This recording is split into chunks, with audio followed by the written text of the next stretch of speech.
Another Pokemon Scarlet trailer released, probably their last one before its release on November 18, 2022, but at this point, I won't be surprised if they released another one next month.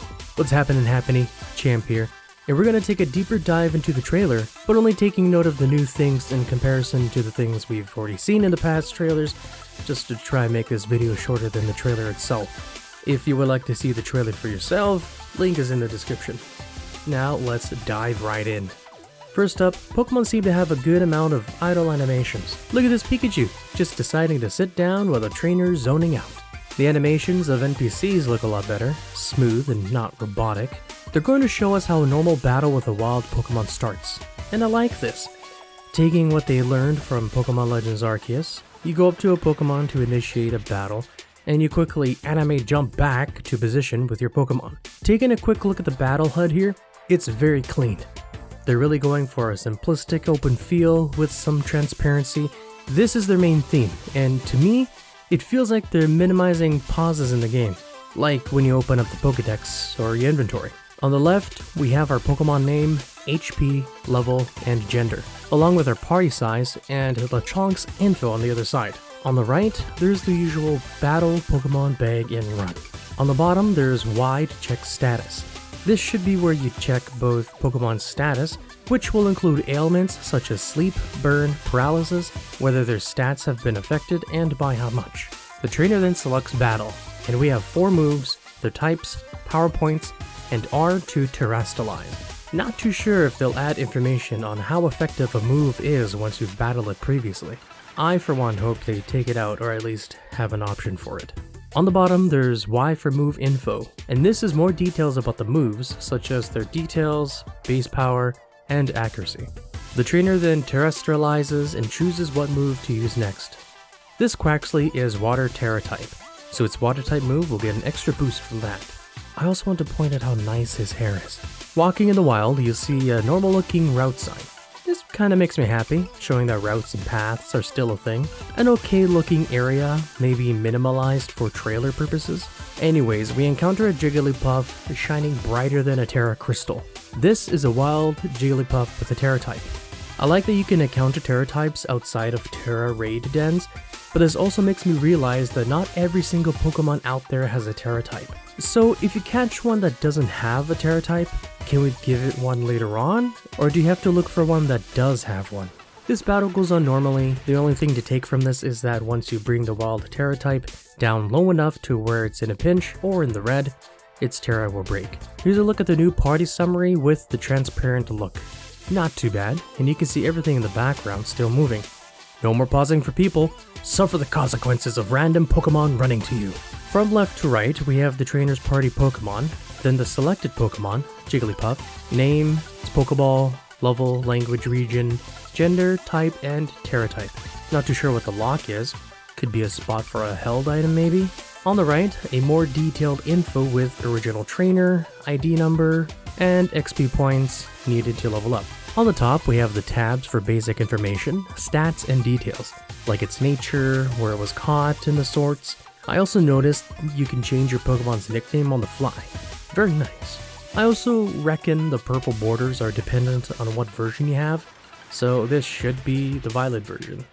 Then they showcased the Let's Go feature, and this is pretty cool.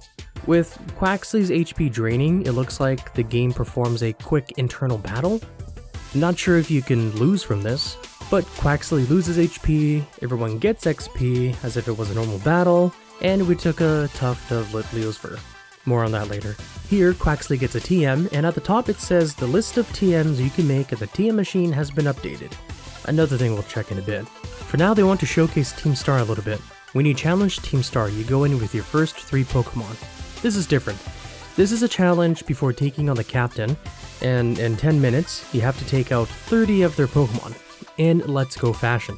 They'll send out Pokemon along the way, and you toss out your Pokemon constantly, taking them out one by one as you make your way closer to the end to take on the captain, in this case, Mela. New trainer, new feature. This is the Technical Machine, or TM Machine. This is where you get your TMs, and you get them by crafting. Here you can see TM02 Charm, which Pokemon can learn from it, the moves information, and the required resources to craft it. And that is where the Litleo Tuft comes in. You get these resources by catching or defeating wild Pokemon, kind of like in Arceus Legends. There's also a thing called League Points. You can exchange resources for these points, but I also reckon there's more ways to acquire them. There's also tabs to sort by type. If this is needed, then there must be a big list of TMs to choose from. TM 130? Well, in Sword and Shield, they had 99 TMs and 99 TRs. So we can probably expect about the same amount. You can also see once the trainer selects which TM to craft, it asks how many to make. This tells us that the TMs are no longer reusable and have reverted back to one-time use. On the bottom, there's an option to watch. This should be like a preview of the move to see it in action. We also see Drifloon learning Icy Wind right away. Does that mean you can only learn TMs at the machine? Here's a showcase of the Path of Legends, battling the Stony Cliff Titan. There's nothing new here, just showcasing, so we'll skip this. The video is already lagging on.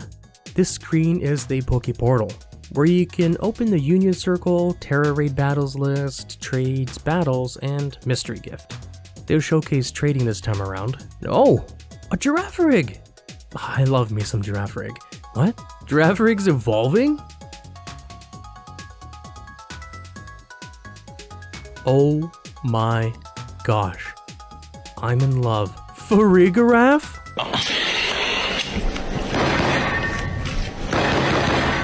We also see the Pokédex layout more here. How many caught and battled. This probably shows the whole list. It moves down to show recently caught Pokemon and recently battled Pokemon, for quick reference. Very nice. Look at this gamer strolling into town on their legendary bike. This part showcases the Victory Road path. We talked about this in a previous video. They really haven't shown anything new, so we'll skip this. I will talk about this though. So many styling options. And we finally see the variety of looks options that Pokemon briefly mentioned. Changing the look of your eyes, color, lashes, makeup, and more. They also added Pokemon Snap in this game, the camera app. I'm super excited about this. And you can make a profile picture. I love this ability to customize, it's so nice. I also noticed it says Paldea Pokédex. Does that mean they'll add more regions in the future? Now, instead of camping, we now have a picnic, and it's much better. Giving your Pokemon a bath like in Sun and Moon, you can walk around and play with your Pokemon, and eggs randomly spawn during picnics? Sign me up. Instead of cooking in a pot, there's a new food minigame, making sandwiches. I do adore this new animation of trying out the food. Better animation, it includes your whole party rather than your first Pokemon. Eating sandwiches gives you a variety of buffs shown in the top right, and as well as giving your Pokemon XP. I wonder if it'll increase friendship level as well. Surely it should. More selfies! Now we're looking at Terra Raid Battles. This menu is about the same as in Shield. Choose your Pokemon and ready up, remaining time, link code, a shadow of the Pokemon, and its Terra type. This is a longer look of the raid battle. I like the timer here, it's simple. These raid battles are time focused, and doesn't matter how many times your Pokemon faint as long as you defeat the Pokemon before the time is up. Nothing new to talk about here. And that's all the trailer provides. It was a lot, and they claim that there's more to experience. I'm just super hyped about this game. This game is shaping up to be the best one out there, and I really hope it provides. One thing I am worried about is the storyline. Yeah, there's 3 different paths to take, but I do like having a main storyline, with taking out the bad guys.